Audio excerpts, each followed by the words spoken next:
Hey guys, welcome back to another terra rewilding video. This one is a bit of a longer one. So today we made a tank for Bridget and her lovely son. This one is for green tree frogs, so we're going to make it nice and sturdy because green tree frogs are known to bulldoze everything. So lots of big logs and very sturdy timber to construct the background, and we're just doing the usual things, so expanding foam, pots wedged in there for plants, and then just soil on top. This time I went with a mushroom compost with no chemical fertilizers, so everything's organic and very nutrient dense, which will be very good for plant growth.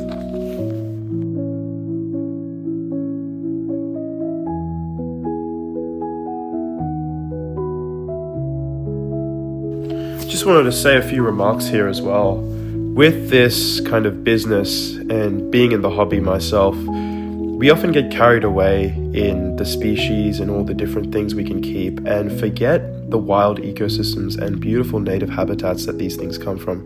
Particularly in Australia, we only keep Australian animals, majority of us, and legally that's what we're obligated to do. And I oftentimes find that we try to keep as many species as possible rather than keeping the species that we have in the best possible condition. And you'll find that these wild ecosystems that they come from, they have all these different temperature gradients, they have these beautiful natural formations that they can inhabit, that they can hide in, that they can enjoy. And I find that it's so much more rewarding to keep species in an enclosure or in a space that they can at least emulate what they might have had in their natural habitat or even close to it. And in this same sense, I say, we can never actually get close to the wild ecosystems that they have. So it's better to see an animal in the wild than it is to see it in captivity. Might be a bit controversial on my part, but that's what I believe.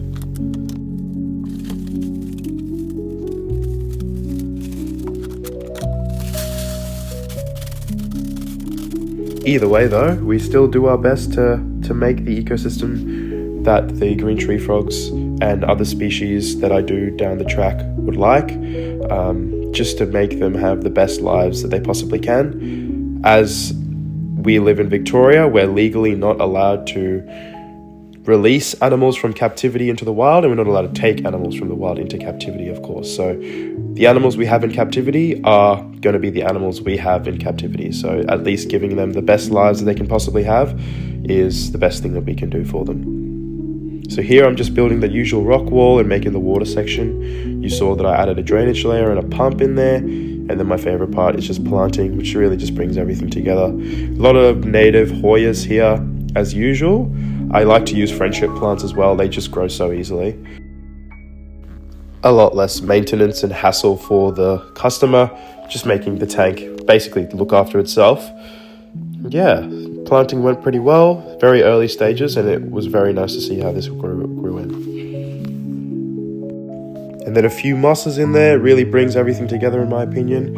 If you know me, you know that I love moss and I can't get enough of it. I don't know what it is about moss, but it just draws me in, whatever it is. If it has anything to do with moss, I'm all over it.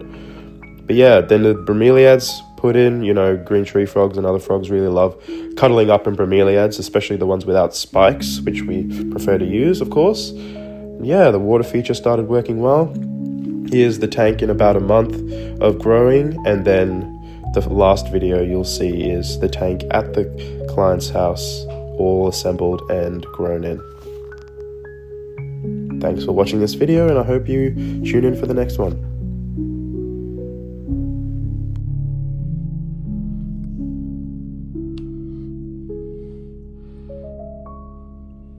Amazing. And we will share some photos.